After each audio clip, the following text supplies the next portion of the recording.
Welcome to another edition of Let's Talk Criterion, and this time round we take a look at the 1979 film directed by Masahiro Shinoda, coming to the collection in 4K UHD, Demon Pond.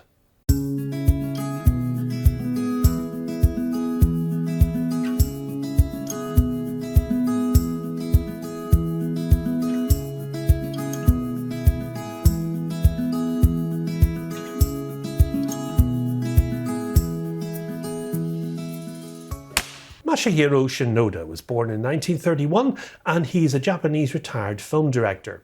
Originally associated with the Shochiku studio, he came to prominence as part of the Japanese New Wave in the 1960s. Shinoda attended Waseda University where he studied theatre and also participated in the Hakone Ekiden, the long-distance race. His focus on youth and the cultural and political turmoil of the 1960s in Japan made him a central figure in Japanese New Wave cinema, alongside Nagisha Oshima and Yoshishiga Yoshida.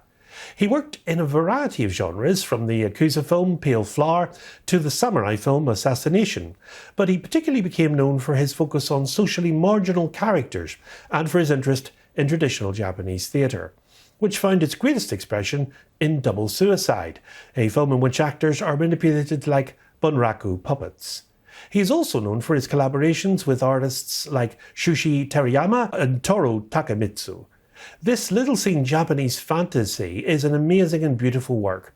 Based on the traditional play from 1913, the story of the Dragon Princess is unlike any fantasy film you'll have seen before. The film opens as though it's a work of Japanese neorealism. The first half is mundanely muted and shot on grainy film stock, observing the hero's travels as he passes through the drought-stricken lands. Japan in 1933.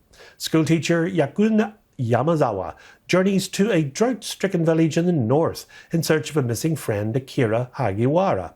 He asks food of the beautiful Yuri and she asks of him a story of payment. And when he tells her about his friend, he realises that his friend is her husband.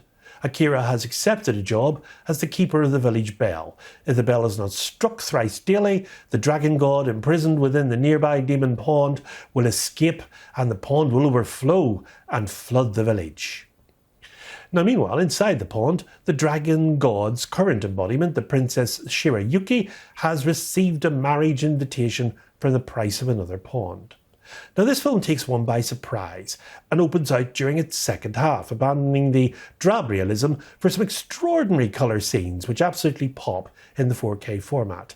It reminded me a bit of Wizard of Oz, the transformation that occurs when it moves from black and white to colour. We get a similar effect here as we venture inside the pond itself. These scenes have been conducted with amazing beauty. It's as though the Cantina characters from Star Wars have decided to play Alice in Wonderland on the glitzy sets from a Busby Berkeley musical. The creatures are amazing catfish and green slime beings. One even exists just as a mouth, and bizarre experiments with makeup and hair. The film is often hauntingly poetic, especially one scene where the ghostly creatures are driven back in slow motion by the tolling of the bell. Now, director Masahiro Shinoda draws from the kabuki tradition here, where he has made a number of other films, most notably the classic Double Suicide from 1969. Here, Tamasaburo Bando gives a performance of enchanting beauty as both the wife and the princess. And most don't realise that Bando is actually a male performer who is in kabuki tradition and is an onagata, a man who appears dressed as a woman. Now, if you think Japanese special effects begin and end at the cheap rubber suits of Godzilla, think again. The stunning, almost dreamlike end disaster sequence will prove an immense surprise. This is a film that will be given a wider viewing thanks to Criterion.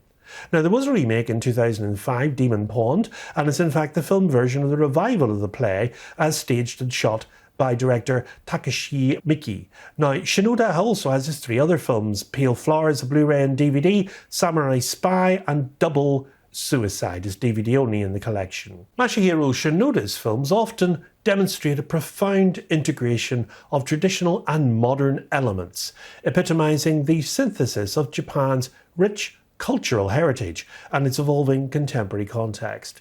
This fusion of styles creates a nuanced cinematic language that allows Shinoda to explore complex themes such as personal identity, morality, and the tension between the past and the present.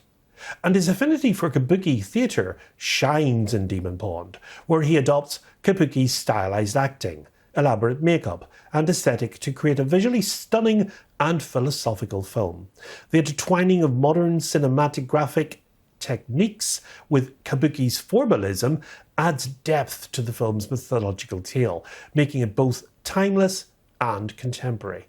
Shinoda's ability to combine traditional Japanese art forms such as no and kabuki with modern cinematic techniques has allowed him to create films that resonate deeply with both domestic and international audiences. His vision reflects Japan's cultural richness and ongoing dialogue with the modern world, crafting a cinematic experience that speaks to universal human conditions and questions. The cast in Demon Pond consists of Tamasaburo Bando playing Yuri Princess Shirayuki, Go Kato playing Akira Hagiwara, Tsumoto Yamazaki playing Gaon Yamazawa, Yasuko Tanami playing the nurse.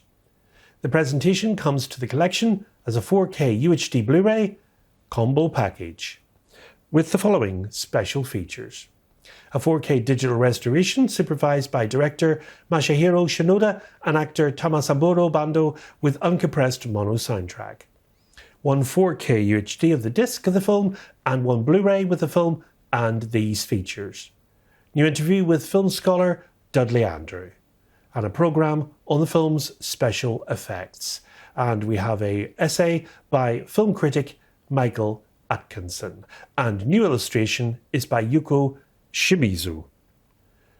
The film's a running time of 124 minutes and comes in a 1:8:5:1 aspect ratio, that's widescreen.